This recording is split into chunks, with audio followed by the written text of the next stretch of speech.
Okay, let's unpack this. Let's do it. Today, we're diving deep into, well, not just a piece of tech, but a really interesting choice by MSi with their gaming monitors. I'm talking the MSi MAG 32C6, and it's a sibling, the MAG 32C6X. Right, those two. And our mission, really, in this deep dive, is to cut through all the noise. Get past the marketing hype. Exactly. We've looked at user reviews, expert takes, even stuff from YouTube and Reddit. Whole picture. Yeah, to give you a complete unbiased view. See if these monitors are actually right for your setup. Because that's the key question. And we've got some big ones to tackle, like, is a 32-inch monitor but only 1080p really good for gaming? Or is that a major trade-off? That's a huge one. And also, what's the real difference between the C6 and that C6X model? Yeah. Especially since the pricing is, or can be a bit weird sometimes. Yeah, that pricing difference or lack thereof is fascinating. What's really interesting here, looking at the budget gaming monitor space, it's like an arms race. Manufacturers are pushing aggressive prices, but they're pairing them with very specific features. It's all about trade-offs. Right. So the challenge for you listening isn't just, reading the marketing claims. No. It's figuring out how that actually translates into real-world use, especially with features like HDR. Ah, HDR. Yeah. The classic budget monitor question mark. Exactly. It's often the first thing to get compromised when they're trying to hit a price point. Yeah. Understanding that difference, claim versus reality, is just crucial. Couldn't agree more. And that's what we're aiming for today. Illuminate those nuances. Absolutely. And speaking of illuminating, the first thing that jumps out consistently from people using these, it's not a number. No. What is it? It's a feeling. That immediate, immersive, curved design. Oh, the curve. Okay. Yeah, we saw comments like, Jamie's just simple. Love it. Great curve. Picture quality is excellent. Straight to the point. It's a big 31.5-inch display, right? It makes a statement.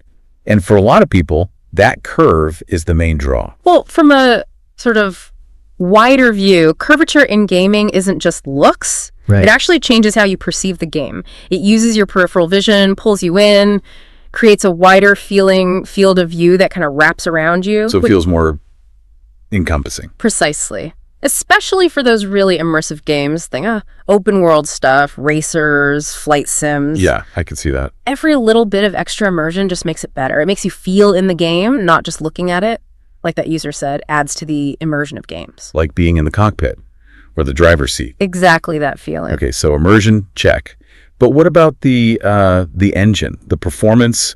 Gamers need speed, smoothness. Always. Non-negotiable for many. In these monitors, they seem to target that directly. You've got that rapid 1 millisecond response time, the MPRQ one. Moving picture response time, yeah.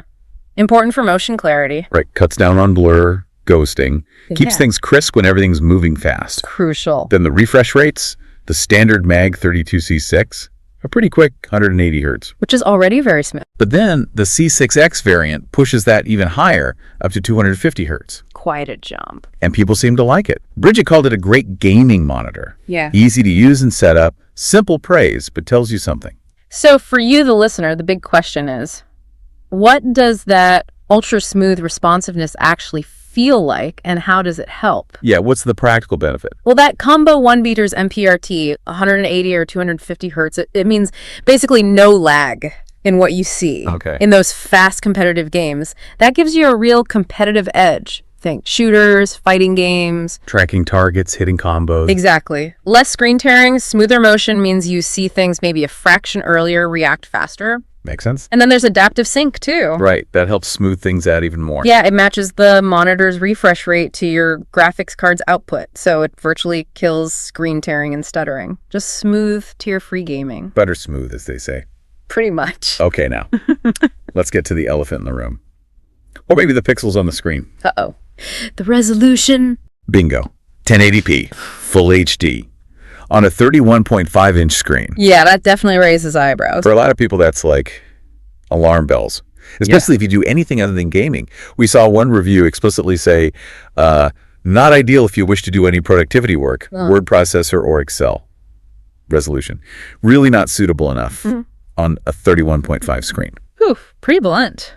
So what's the deal? Is this a massive compromise, or is there a reason behind it? It's a great question. And yeah, normally 1080p on 32 inches, that's low pixel density. Text won't be sharp. Right. Blurry text central. But And this is a big but. This isn't necessarily a flaw. It's likely a deliberate choice for gamers. How so? Think about it. For you, the gamer, especially if you're running maybe a mid-range graphics card, say an RTX 3060 Ti, something in that ballpark. Yeah, popular range. Running at 1080p means you can push much higher frame rates. Ah, so you can actually use that 180 hertz or 250 hertz refresh rate. Exactly. You get the full benefit of the monitor's speed without needing a super high-end GPU to drive, say, 1440p at those speeds. So it's trading pixel density for frame rate. Precisely. Trading sharpness, which is arguably less critical when things are moving fast in a game, for that super smooth, high refresh rate, low latency feel. Prioritizing FPS over PPI. Yeah. Frames per second over pixels per inch. You got it. It's a common choice for competitive players. Maximize performance. Now, for productivity, like that review said, absolutely not. Reading text, spreadsheets, it'd be painful. So it's a gaming tool specifically. Very much so, a specialized tool. Okay, that makes a lot more sense strategically, but let's clear up the models. We have the MSi 32C6, the standard one. Yep. And then the MSi 32C6X, the X variant. There was some confusion online about what the X actually meant. Understandable. Sometimes the differences are subtle. But here it seems pretty clear, thanks to some forum digging. One Reddit user basically nailed it. The X has a higher refresh rate. Simple as that. Seems so. The standard C6 is 180 hertz. The C6X bumps that up to 250 hertz. Okay, significant jump. Now, here's the kicker. The pricing. Yes, the potentially weird part. Right. The standard C6, you usually see it around, 188 to 219 teens, maybe 232 and something 70 US. Sounds about right for that spec range. But the C6X, the faster one, sometimes it pops up for less, around $169, maybe 210 US, though availability seems more hit or miss. That is counterintuitive. You'd expect the higher spec to cost more. Right. So this throws up a really important point for you, the listener. Is chasing that extra speed, the 250 hertz over 180 hertz, worth potentially hunting for stock, especially if the price might actually be lower? It's a weird calculation to make. It is. If your absolute top priority is squeezing out every last frame, getting the absolute smoothest motion possible, then yeah, the 32C6X is technically the better monitor. But 180 hertz is still really, really smooth for almost any gaming. Sure. The difference between 180 and 250, while you can measure it, is it something every single player will dramatically feel? Maybe not. Diminishing returns, perhaps? Could be, for some. So it boils down to, how much does that extra bit of refresh rate matter to you? Your games, your sensitivity to it, your budget, and maybe your patience finding one. A classic trade-off scenario, marginal gains versus potential hassle or value perception. Exactly. Okay, shifting gears a bit. Let's talk practicalities. Connectivity, how you can adjust it, the look and feel. The everyday stuff. Important, too. Connectivity-wise, it's pretty standard. One display port, 2 HDMIs, and an audio out jack. Covers most bases for PC and console. One thing to note, though, no built-in speakers. Not uncommon for gaming monitors, honestly. Most gamers use headsets or external speakers anyway. Fair point. Ergonomics. Yeah. You get tilt adjustment, which is nice. Helps find that comfortable angle. But no height adjustment. That's often cut at this price point, right? Very common budget compromise, yeah. You get tilt, but often not height or swivel. And the design itself. Looks Right. pretty sleek, modern, minimalist. And people mentioned the thin bezels. And those thin bezels aren't just for looks, they're actually quite practical. Oh, yeah. How so? Well, think about putting 2 or 3 monitors together. Multi-monitor setups. Exactly. Thin bezels make that experience much more seamless. Less black bar between the screens. It makes it ideal for multi-monitor setups, like someone said. Particularly good for sim racers or flight simmers using triple screens. Right, for that wraparound view. Makes total sense. Creates that continuous image, and even though there's no height adjust, that tilt is still key for finding the perfect viewing angle for maximum comfort. Especially for long gaming sessions, reduces neck strain. Good point. And yeah, the lack of speakers, Yeah. probably not a deal breaker for the target audience. Unlikely. Dedicated audio is usually preferred for gaming. Okay, final big area. The visuals beyond resolution and speed. Colors. HDR. The subjective stuff, almost. Right. MSi claims vibrant, accurate colors, wide gamut, 10-bit depth, which sounds great on paper. Over 1 billion colors. Smooth gradients. That's premium. They even have this AI vision thing that supposedly optimizes brightness and color automatically. Interesting feature. Adaptive picture modes. But, and there's usually a but, isn't there? Especially with budget monitors. I think HDR performance, yeah. This is where the user feedback gets really honest. Let me guess. Not great. Pretty much. We Well- saw Reddit comments like, budget monitors have bad HDR. I turn off HDR. Just flat out. Tells you all you need to know sometimes. Another user said colors looked super pale with HDR turned on, suggesting maybe you need to mess with calibration or drivers Or just leave it off, which is what most people seem to do with budget HDR. Yeah. Why is that so consistently weak on cheaper monitors? It really comes down to the hardware needed for good HDR.